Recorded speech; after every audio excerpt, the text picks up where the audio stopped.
Boa tarde, irmãos da Igreja Cristã da Aliança de São Lourenço, né? Obviamente, dá para perceber pela claridade que não estou gravando ao vivo, mas eu realmente agradeço a sua participação nesta pregação e realmente é um grande privilégio poder pregar a palavra de Deus para vocês nesta tarde e dar continuação ao nosso estudo na Carta de Gálatas, né? E como nós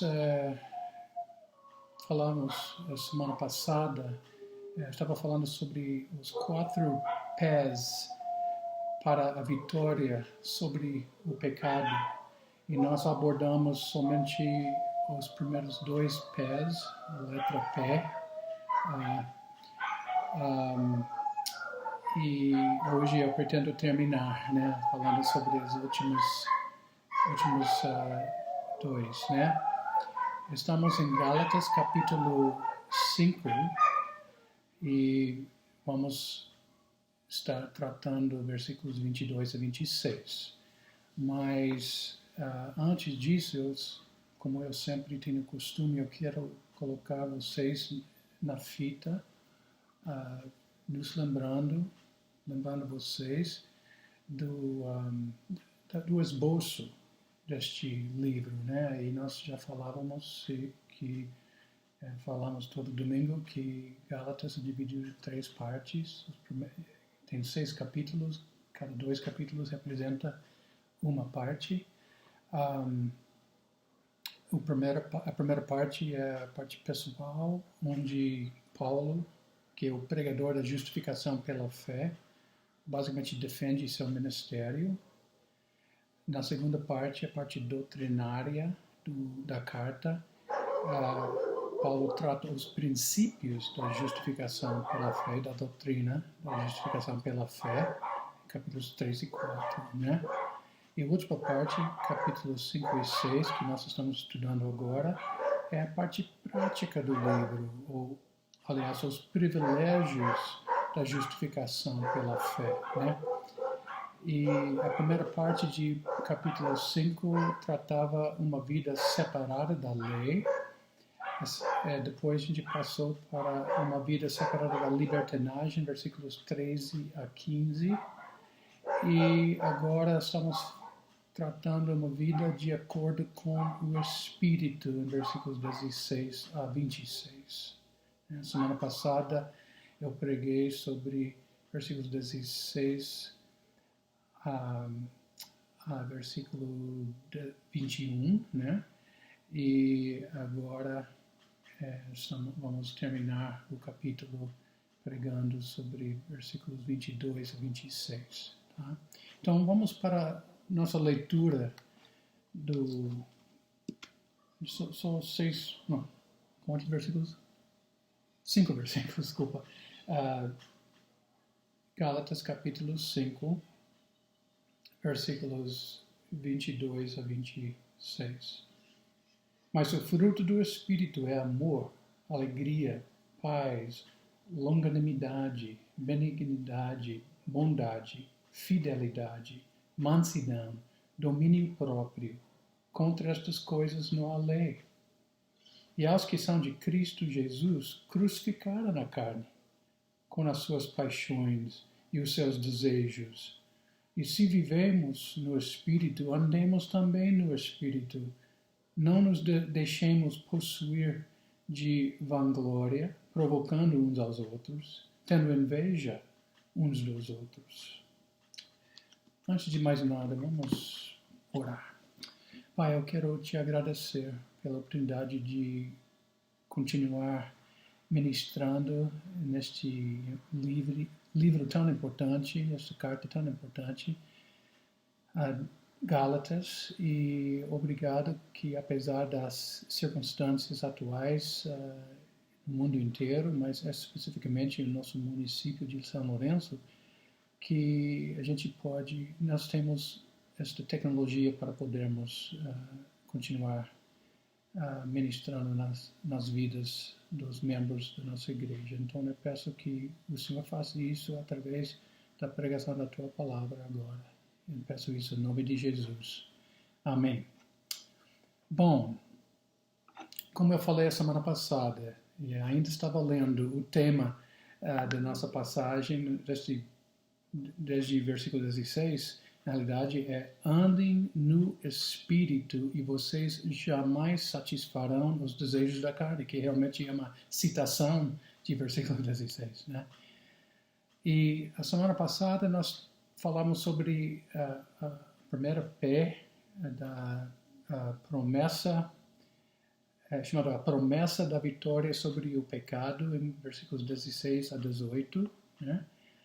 E também falei sobre a segunda P, o perigo na vitória sobre o pecado, baseado em versículos 19 a 21 de capítulo 5, que trata, como vocês vão se lembrar, vários frutos da carne, né?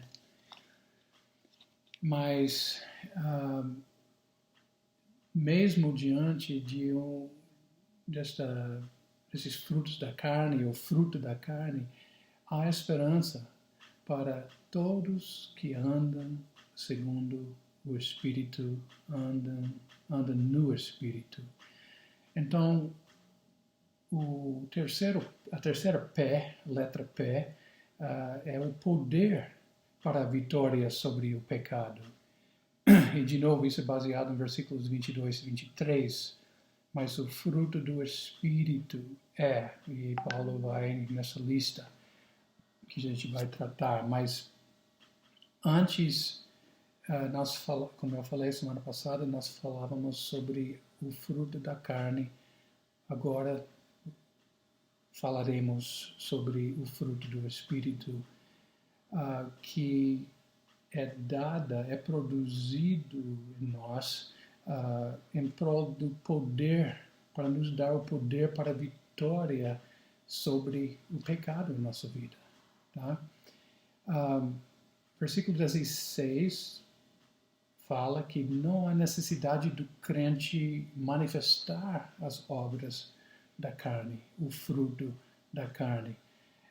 De novo, capítulo 5, versículo 16. Digo, porém, o seguinte: vivam no Espírito e vocês jamais satisfarão os desejos da carne. Então, vivam ou andem no Espírito e jamais satisfarão os desejos da carne, né? Então, o crente, na realidade, segundo o apóstolo Paulo, é capaz de manifestar os 9 componentes do fruto do Espírito, porque tal fruto é produzido pelo Espírito na vida do crente. Não é uma coisa que o próprio crente produz. É um resultado, é o fruto que o Espírito Santo produz em nós, né? É um resultado da união vital do crente com Cristo, né? João 15:4 fala sobre isso: permaneçam em mim e eu permanecerei em vocês. Como o ramo não pode produzir fruto de si mesmo se não permanecer na videira, assim vocês não podem dar frutos se não permanecerem em mim. Então, só podemos produzir o fruto do Espírito de Cristo, né? Romanos 8:9 deixa claro que o Espírito Santo é o Espírito de Cristo, né? Então, só podemos produzir o Espírito de Cristo, o Espírito do Espírito Santo, se permanecermos em Cristo, né? Então, eu quero frisar que o fruto em Gálatas 5, versículos 22 e 23, é no singular. Isso é de propósito. Os 9 componentes constituem uma unidade, né? Todos os 9 deveriam realmente ser evidentes na vida do crente que seja cheio do Espírito. Então, o fruto do Espírito Santo representa a vida de Cristo no crente, sem sombras de dúvidas, tá?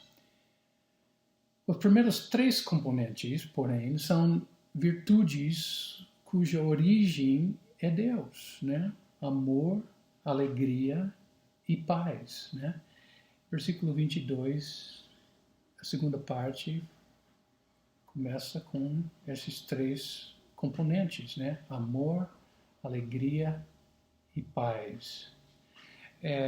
Também fala sobre longanimidade, benignidade e bondade e fidelidade, né? Mas amor, na realidade, é daquela palavra bem conhecida, ágape, né? E é a primeira virtude na lista porque é o alicerce dos outros 8 componentes, né? Porque Deus é amor, Deus amou ao mundo de tal maneira, né? O amor de Deus é fundamental para tudo que Ele faz e é, né? E o amor de Deus é autossacrificial, vamos dizer, porque Ele enviou a Cristo para morrer por pecadores. E o tipo de amor que os crentes controlados pelo Espírito Santo vão naturalmente manifestar é um amor altruísta, um amor autossacrificial, tá? Segunda virtude, segundo componente neste fruto do Espírito, alegria, que é um regozijo interno, vamos dizer. Não depende das circunstâncias. Na realidade, o crente descansa na soberania de Deus e, portanto, essa pessoa, esse crente pode se alegrar, né, em qualquer circunstância. Pode até se regozijar, se alegrar nas tribulações mais ferozes que um crente poderia experimentar. Terceiro componente, terceira virtude do fruto do Espírito é paz. E essa paz é dom de Cristo, né? Significa um repouso e tranquilidade interior também, apesar das circunstâncias. Em João 14, 27, Jesus fala: deixo com vocês a paz, a minha paz lhes dou. Não lhes dou a paz como o mundo a dá, que o coração de vocês não fique angustiado, nem com medo. Então, a paz de Deus é diferente, é sobrenatural, foge do entendimento humano, inclusive, segundo Filipenses 4:7, e a paz de Deus que excede todo o entendimento guardará o coração e a mente de vocês em Cristo Jesus. Então, por causa deste primeiro grupo de componentes ou virtudes, surge o segundo grupo, longanimidade, benignidade e bondade.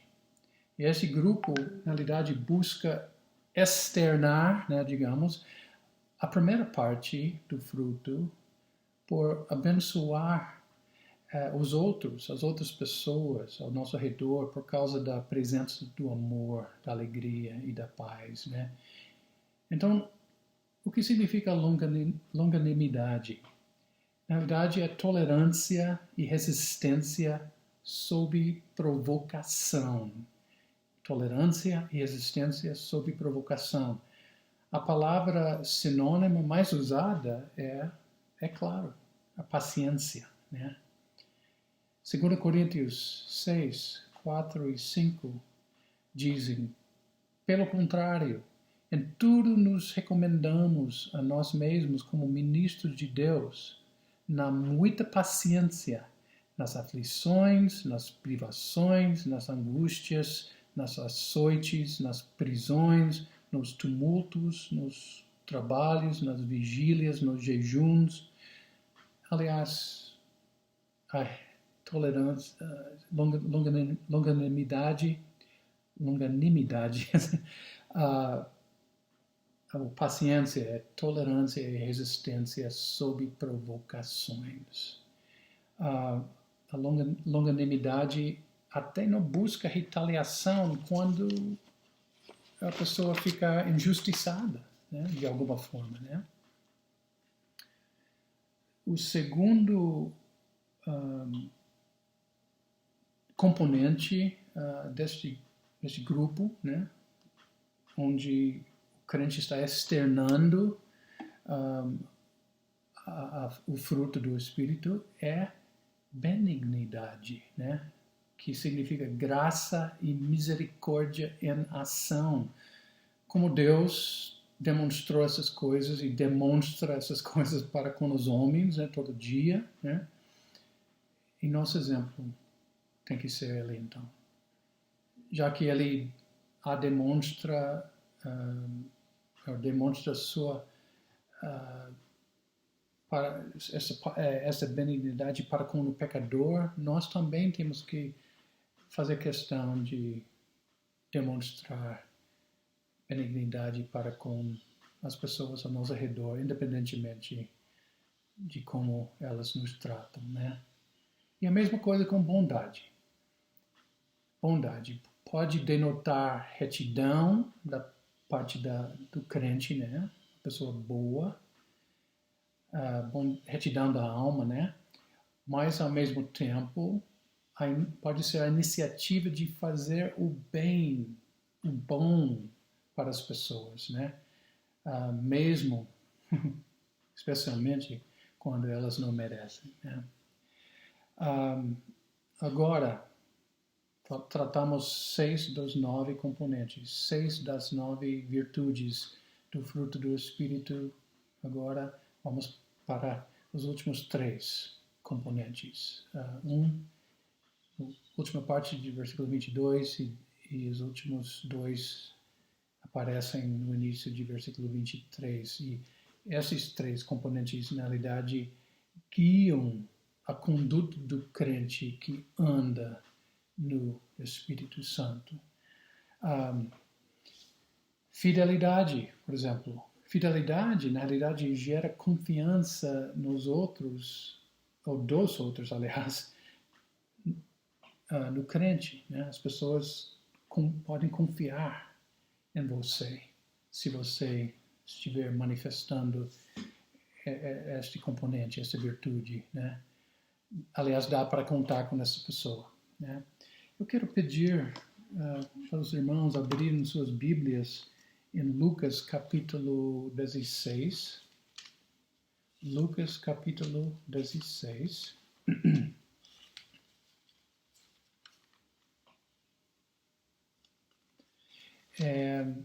Lendo versículos 10 a 12. Quem é fiel no pouco, também é fiel no muito. E quem é injusto no pouco, também é injusto no muito. Portanto, se vocês não forem fiéis na aplicação da riqueza injusta, quem lhes confiará a verdadeira riqueza? Se vocês não são fiéis na aplicação do que é dos outros, quem lhes dará o que é de vocês? Então, isso é uma ótima explicação da importância deste componente, né? A fidelidade. O crente deveria ser uma pessoa fiel, deveria ser uma pessoa que cumpra a sua palavra. Agora, a primeira parte de versículo 23 continua com os últimos 2 componentes do fruto do Espírito, mansidão e domínio próprio. Agora, mansidão é a marca de ser submissa à palavra de Deus. É isso que Tiago fala em capítulo 1, versículo 21. Portanto, deixando toda a impureza e acúmulo de maldade, acolham com mansidão a palavra implantada em vocês, a qual é poderosa para salvá-los, né? Acolhem com mansidão a palavra, né? Então, mansidão, em primeiro lugar, se relaciona com a palavra, com o ensino, com a submissão à sã doutrina, né? Também uma pessoa mansa leva em consideração os sentimentos dos irmãos em pecado e ou os falsos mestres. Na realidade, o falso mestre está em pecado. Então, os falsos mestres que precisam de uma correção, uma repreensão, digamos, né? Ou até uma disciplina eclesiástica, né? Então, em 2 Timóteo, capítulo 2, versículos 24 e 25, Paulo escreve: o servo do Senhor não deve andar metido em brigas, mas deve ser brando para com todos, apto para ensinar, paciente, disciplinando com mansidão os que se apõem a ele, na experiência do que Deus lhes conceda não só o arrependimento para conhecerem a verdade. Então, é isso que um cristão que manifesta o fruto do Espírito vai fazer com as outras pessoas, na esperança, na expectativa de que Deus lhes conceda o arrependimento, né? Domínio próprio, nosso último componente, né? Nossa última virtude. Devido ao contexto, né, de versículos 19 a 21, né, nós entendemos que esse domínio próprio significa controlar os desejos carnais, ou controlar a tendência de externar o fruto da carne, né? E tal controle é impossível realizar sem andar no Espírito, né? O Espírito Santo tem que ser mais de simplesmente residente em nossa vida. Ele precisa ser presidente da nossa vida. Ele precisa estar no trono da nossa vida, 24/7. Então, ele é presidente da sua vida ou não? Se não, você não vai manifestar esse fruto do Espírito, infelizmente. E continuando no versículo 23, contra estas coisas não há lei. Contra essas coisas não há lei. Paulo deixa claro que contra o fruto do Espírito não há lei, não existe lei contra a manifestação dessas virtudes na vida do crente. O fruto da carne, por outro lado, com certeza teria leis e tem leis contra, né? Ninguém gosta de lidar com pessoas exibindo esses frutos da carne, de versículos 19 a 21, né? Inclusive há leis civis, municipais, estaduais, federais, proibindo manifestações do fruto da carne. Por exemplo, um dos frutos da carne que a gente viu semana passada, imoralidade sexual. Especialmente, como eu deixei claro, imoralidade sexual ou porneia engloba todos os pecados sexuais, né? Inclusive a pedofilia, que é proibida pela lei, pelo menos por enquanto, né? A libertinagem, ou eu prefiro a tradução de devassidão, né? Especialmente em público, há leis contra nudez, atos sexuais ao ar livre, coisas assim, né? Rixas, iras, facções, etc., que podem resultar na violência física ou até verbal, né? Por exemplo, racismo, afirmações racistas, Há leis contra essas coisas. Por outro lado, todos gostam de pessoas amorosas, pacientes, fiéis, mansas, etc. Ninguém reclama, né? Ninguém vai proibir as manifestações desse fruto. Então, por isso Paulo fala, contra essas coisas não há lei. Agora, baseado no fruto do Espírito, há pessoas que acham que o crente não pode impor sua cosmovisão.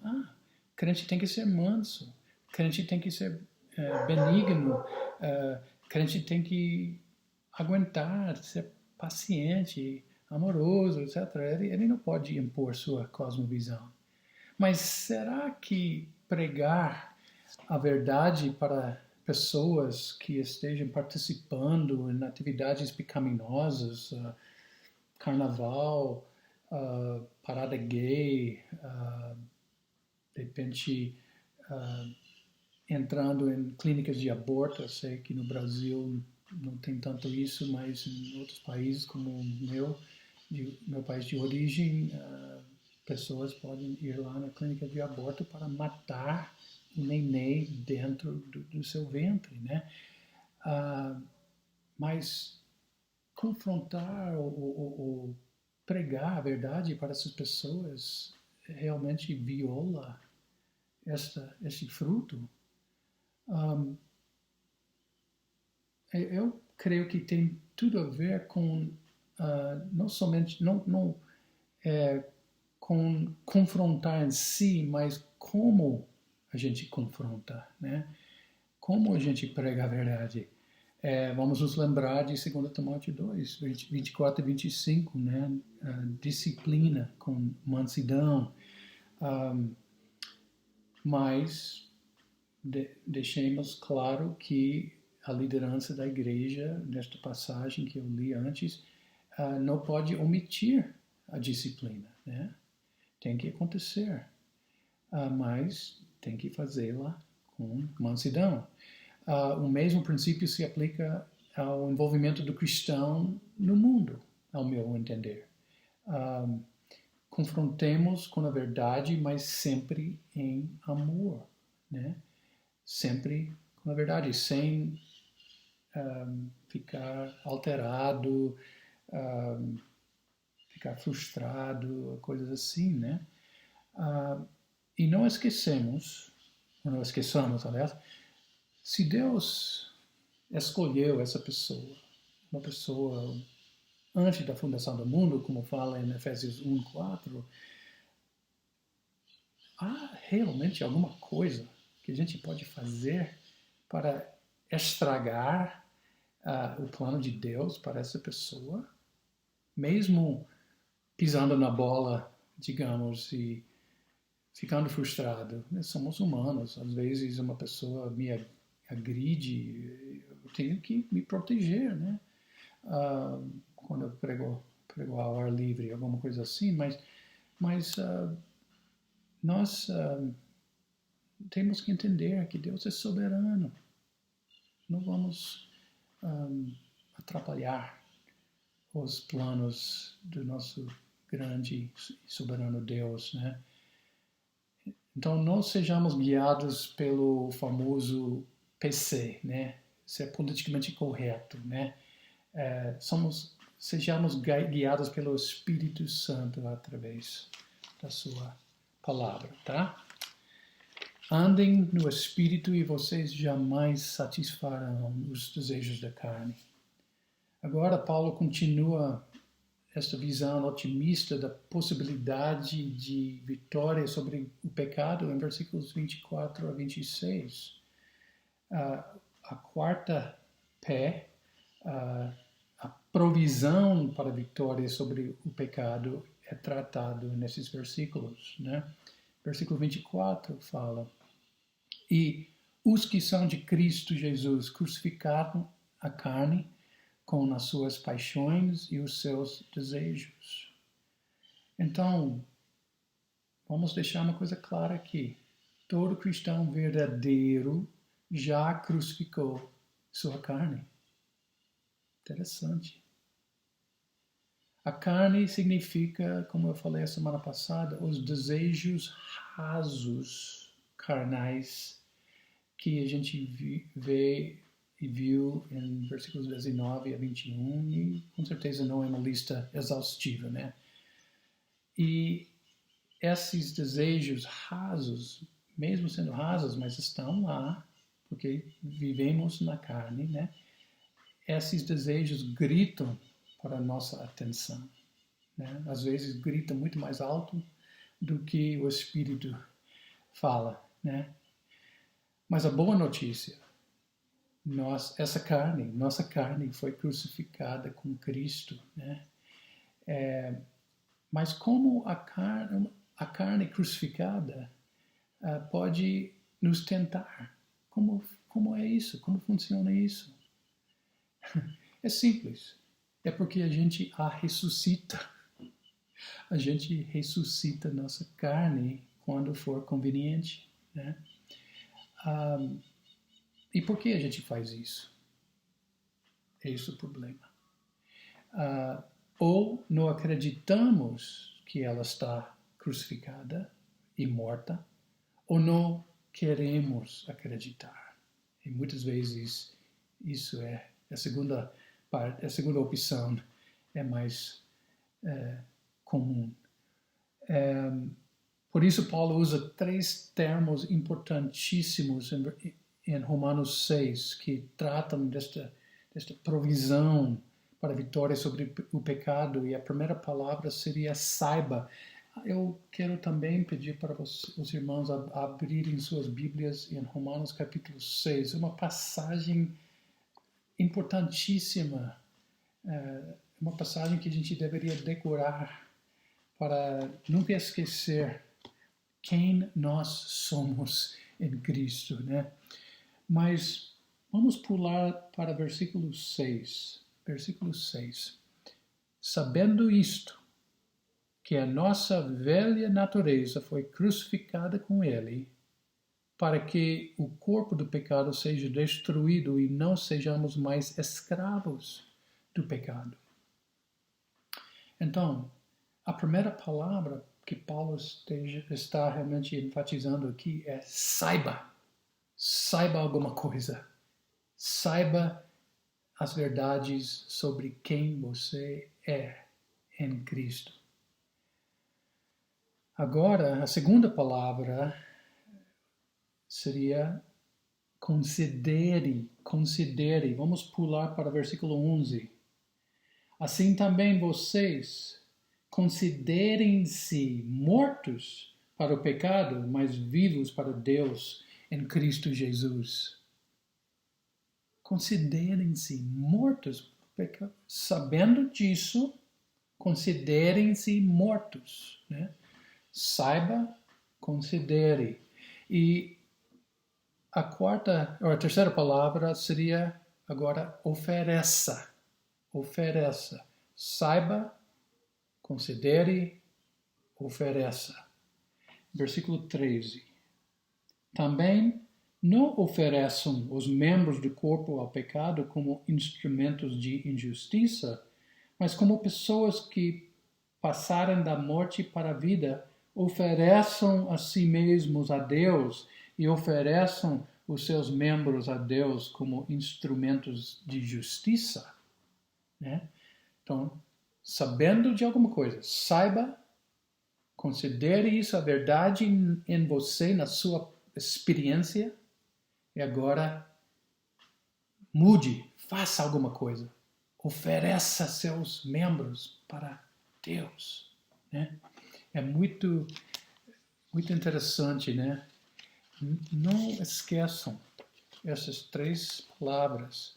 Leiam esta passagem.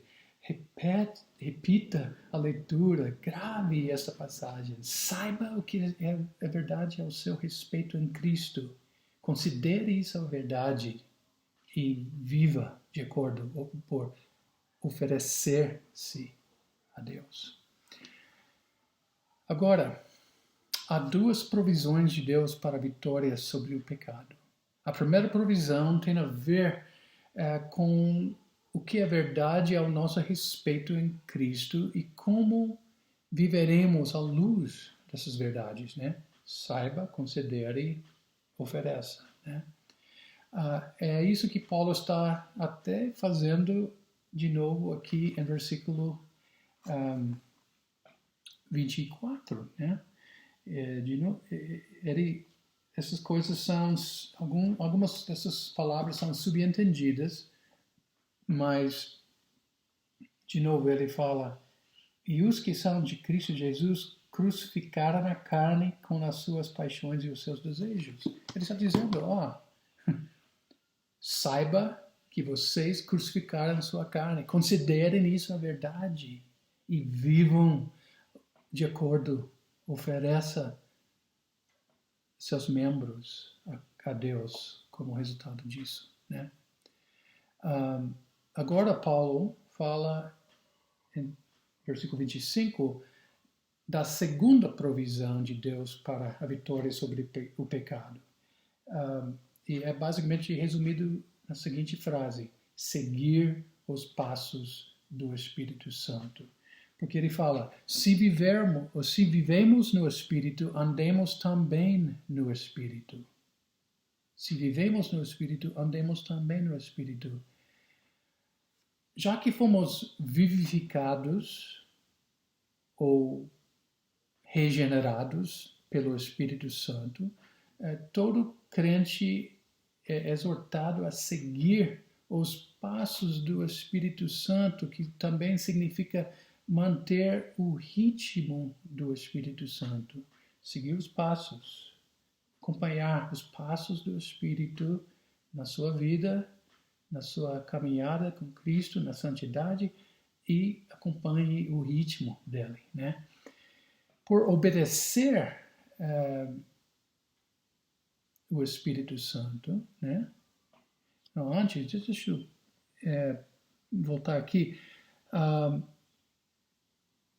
Ele realmente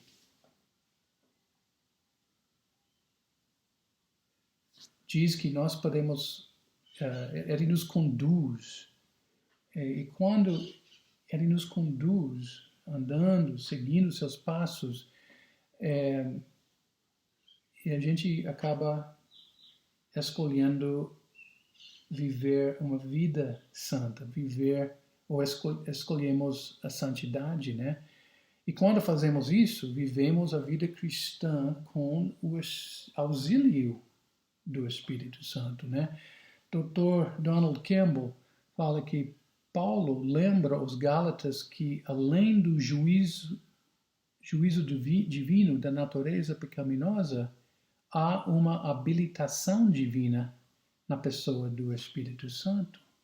Então, nós temos o Espírito Santo para nos habilitar a andar na retidão, na santidade, né?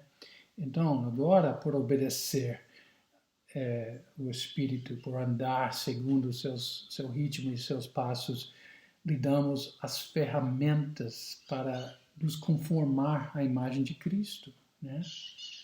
E quais são essas ferramentas, né?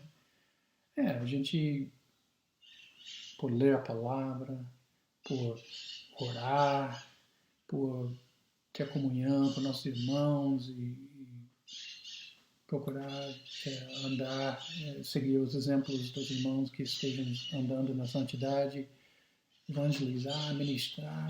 Estamos realmente dando as ferramentas que o Espírito Santo usa para nos conformar à imagem de Cristo. Então, e portanto, viver em santidade fica cada vez mais fácil, né? Porque estamos dando a liberdade ao Espírito Santo operar em nós, né? Agora, a realidade em Galácia era bem diferente desse ideal, né? Devido à presença dos judaizantes e do falso evangelho e, consequentemente, os seguidores desses falsos mestres, né? Mas se seguirmos os passos e o ritmo do Espírito Santo, não vamos ceder à nossa carne. E, portanto, obedecer, versículo 26, não será difícil. Mas Paulo termina o capítulo com uma palavra um pouquinho negativa, mas a gente vai entender por quê. Não nos deixemos possuir de vanglória, provocando uns aos outros, tendo inveja uns dos outros. Então, você pode dizer que esse versículo acaba contrariando e de uma forma clara os primeiros dois versículos desse trecho, né? Versículos 24 e 25, né? Então, por que Paulo termina esta passagem, este capítulo assim? Porque a presença do falso ensino e de falsos mestres gerava bastante confusão nessas igrejas, né? E os cristãos de verdade provavelmente eram a minoria, né? E estavam sendo ridicularizados pela maioria dos falsos mestres e seus seguidores, né? Então, Paulo se direciona aos falsos. A gente pode perguntar, né? Gera uma pergunta. Paulo estava se direcionando aos falsos mestres com neste versículo, ou aos crentes de verdade que estavam andando na retidão? Eu creio que tem uma terceira opção. Eu creio que Paulo estava se direcionando aos crentes de verdade que foram enganados pelos judaizantes e eram realmente os destinatários principais desta carta. E eu baseio isso em versículo 12 de capítulo 5, quando ele fala: quem dera até se mutilassem aqueles que estão perturbando vocês, né? Então, com certeza, Paulo não estava escrevendo esta carta, não estava, esta parte, esse versículo não estava direcionado aos falsos mestres. Estava direcionado a esses vocês. Quem são esses vocês? Eu creio que eram os Gálatas que precisavam ser corrigidos por esta carta, por esta palavra, né? E a carta também, a gente viu em capítulo 3, versículo 1, que a carta foi escrita para os Gálatas insensatos. Capítulo 3, versículo 1. Ó Gálatas insensatos, quem foi que os enfeitiçou? Não foi diante de vocês, dos olhos de vocês, que Jesus Cristo foi exposto como crucificado? Então, Paulo está realmente falando e tem falado para os Gálatas desviados da verdade. Mas essas pessoas ainda tinham esperança. Se tinha realmente o Espírito Santo dentro delas, o Espírito Santo não ia deixá-los confortáveis nesta posição, seguindo a justificação pela lei em vez de a justificação pela fé. Mas, por algum motivo, é provável que eles estavam se vangloriando nesta nova doutrina, que é muito comum hoje em dia ver pessoas fazendo isso, achando que, eu descobri uma coisa nova. Você já viu?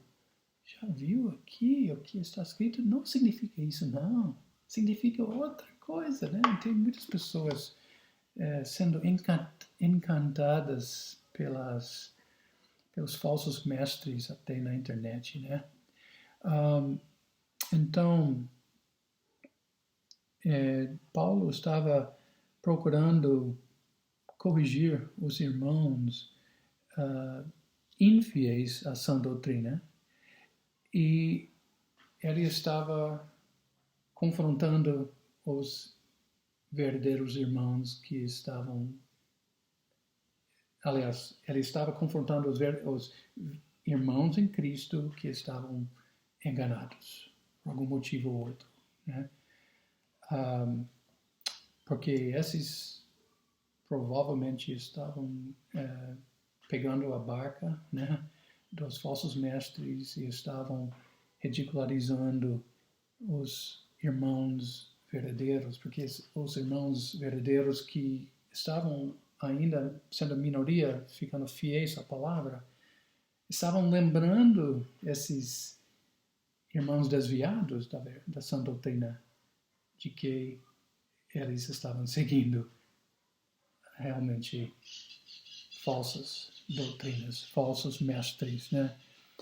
E eles sabiam que esses crentes, essa minoria, esses poucos irmãos fiéis tinham razão, seguiam a linha correta em vez deles. E ficaram criticando, ficaram, qual a palavra, possuídos de vanglória, provocando uns aos outros, tendo inveja uns dos outros, né? Muito triste. E por isso, essa passagem bata nas teclas do poder e da provisão para a vitória sobre o pecado. É muito importante a gente entender que essas coisas não têm que continuar descrevendo nossas igrejas, essas confusões, essas invejas e tudo mais. Não, Deus não está nem um pouco satisfeito ou alegre com isso, né? Falando em falsos mestres e falsos ensinos e tudo mais, o que deveria ser o posicionamento de um pastor como eu, né? Eu sei que vocês que me conhecem sabem que eu sou suspeito de falar isso, mas eu vou citar Dr. Danny Burke, professor de estudos bíblicos na Faculdade Batista Boyce College, em Kentucky, né? E ele fala o seguinte: o apóstolo Paulo escreveu para Tito que os pastores não deveriam somente pregar fielmente a palavra, mas também refutar aqueles que a contradizem, em Tito 1:9. A ideia é simples. O ministério pastoral não meramente edifica, mas também destrói. Como Paulo escreveu em outra carta, o ministério pastoral envolve a destruição dos argumentos e de toda pretensão que se levanta contra o conhecimento de Deus. 2 Coríntios 10:5. Omitir-se nisso é negligência ministerial ou pastoral e prejudica o povo de Deus. Eu vou repetir, omitir-se nisso. Eu, como pastor, está falando para mim. Omitir-se nisso é negligência ministerial ou pastoral e prejudica o povo de Deus. Eu não posso fazer isso. Pastor não pode fazer isso. Membro, crente de verdade, não pode fazer isso. Por isso, esses pobres coitados em Gálatas que ficaram fiéis, estavam sofrendo tanto, mas não abriram mão da verdade, falavam, deixaram claro e foram tratados erradamente como resultado, né? Mas tinha que falar, né? Andem no Espírito e vocês jamais satisfarão os desejos da carne, tá? Duas aplicações. Vamos colocar aí o que a gente acabou de estudar em prática. Você diria que sua vida está caracterizada pelo fruto do Espírito Santo, com amor, alegria, paz, longanimidade, benignidade, bondade, fidelidade, mansidão, domínio próprio? Se não, faça um check-up espiritual. Há pecado não confessado na sua vida? Se for o caso, você não está cheio do Espírito Santo. E ser cheio é o primeiro passo, digamos, para ver o fruto do Espírito Santo se manifestando na sua vida. Você está dando as ferramentas que o Espírito Santo pode usar para produzir esse fruto em você. A palavra de Deus, diariamente, oração diária, comunhão com seus irmãos. Eu sei que nesta época de isolamento ou distanciamento social é complicado, mas a gente pode superar isso sim de outras formas, né? Evangelismo também difícil, mas teremos oportunidades e temos oportunidades de falar da esperança que está em nós, né, para as outras pessoas.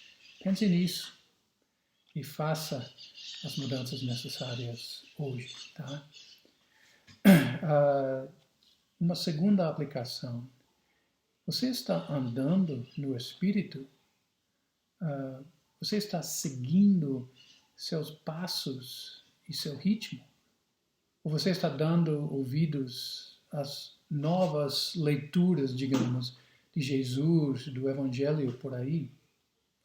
Você acha fascinante, por exemplo, o evangelicalismo progressista que foge das doutrinas milenares em prol de outros evangelhos, né, que não salvam ninguém, porque quando alguém adiciona qualquer coisa à receita salvífica neotestamentária de Efésios 2, 8 e 9, é outro evangelho. É outro evangelho. Somos salvos pela graça mediante a fé, né? Paulo amaldiçoou pessoas que adicionavam coisas assim, né? E você as acha interessante? Cuidado, cuidado. Andem no Espírito, meus irmãos, e vocês jamais satisfarão os desejos da carne, tá? Para terminar,